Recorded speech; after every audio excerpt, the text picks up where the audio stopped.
What's up, everybody? Welcome back to Trades and Gains. Investors, doom scrollers, and gamblers alike. This is where we make market chaos just as entertaining, and entertaining enough for that matter, so you can forget that your portfolio is down 4%.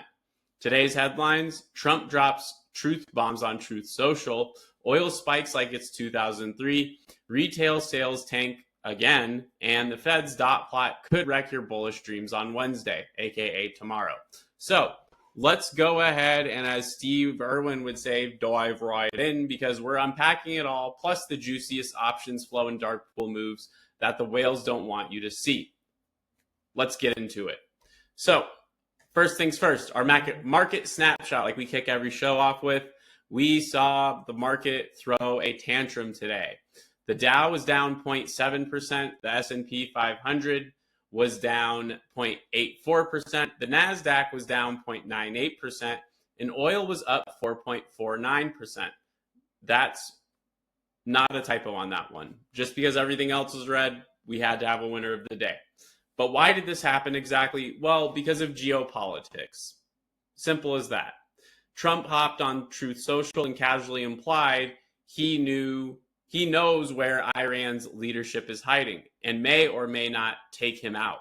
Investors, being the emotionally fragile creatures they are, immediately bailed on stocks. Oil's prices spiked. WTI saw over $75 a barrel, and Brent kissed $76.50 a barrel at one point. The only green sector, energy, because nothing says safe havens like black gold and military contracts. Now, let's talk about some of our winners and losers from today.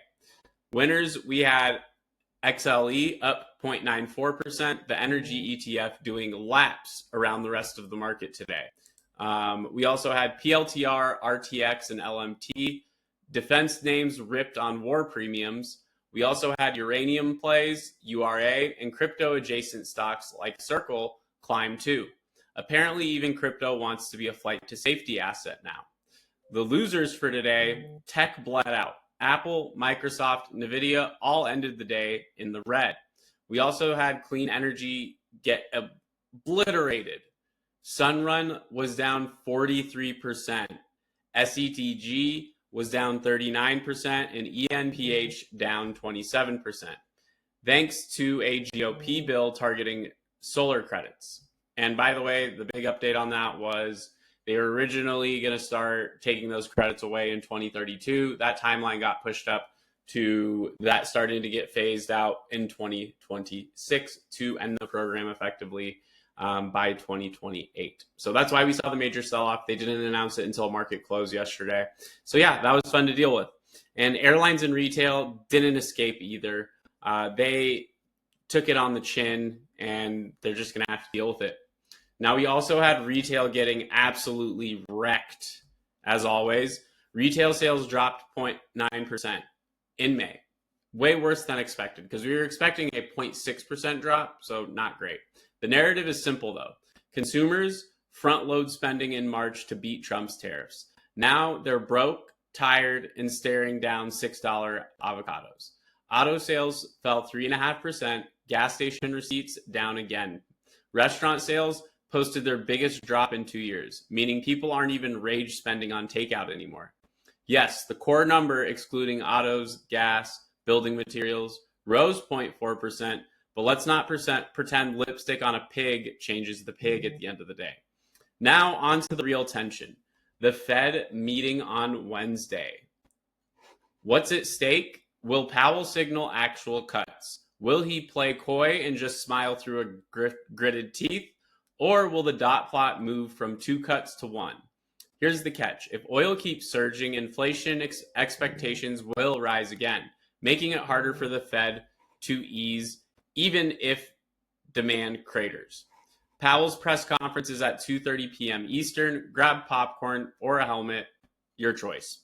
Now, let's go ahead and head over to our favorite options flow software, and that is Investor Central Club.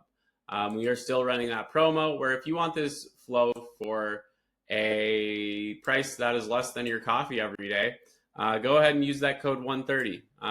Get your first month for 70% off, and you'll get to see this stuff in real time versus me just talking about it constantly. So let's talk about where things are going to get fun. The tape didn't lie today, and neither did the whales. Unusual options flow. SPY saw a $2.5 million block of puts at the $540 strike expiring in October. Someone's hedging for a summer swoon here.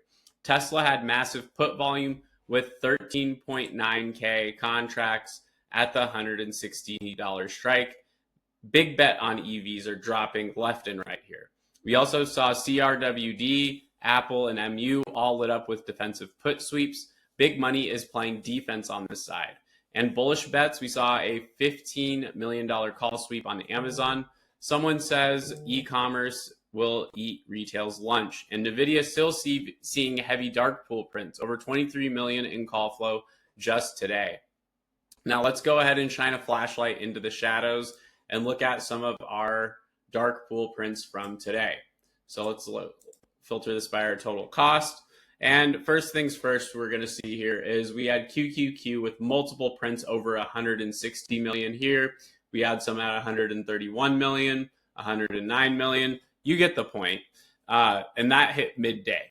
Quiet accumulation, or was this a stealth exit because they're anticipating some more blood in the water? We also saw Broadcom and United Healthcare with 150 million. Here's that United Healthcare and Broadcom there. Yeah, dark pool blocks. You get the deal. Not your average retail move, though. These are not companies we see get lit up in the dark pools very often, but we also are seeing TSM, Baba, and VU.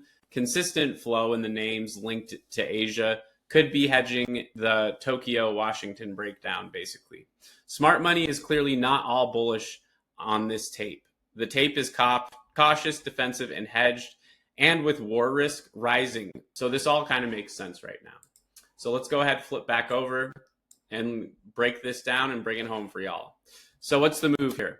If you're a trader, volatility equals opportunity. Don't go full bear or bull. You have to play the chart that is being presented in front of you. If you're an investor, now's the time to build your watch and wait list because you're going to see a lot of volatility. So this is a great time to start to build that list and figure out what names are you going to keep track of in the coming months until the dust kind of settles. If you're Powell, good luck, my guy. Markets are pricing in cuts already, but the data is screaming caution and that it is not very likely. Now, key things to watch this week. Powell's tone post FOMC. Oil staying above $75 equals a sticky inflation risk, and retail and housing data follow through. And of course, if Trump tweets again, just make sure to brace yourself and hold on to your pants. That's a wrap on today's Wall Street soap opera. We've got geopolitical fire, an inflation plot twist, and institutional money playing chess while retail plays checkers. If you found this helpful or at least entertaining, do the YouTube thing. Like, subscribe, comment below. Is Powell about to rug this rally, or is the market overreacting again? Want our trade setups, sector rotations, and premium alerts? Check out Investor Central Club again. No fluff, just alpha. Until next time, trade smart, stay sarcastic, and remember, the market may be irrational, but we don't have to be.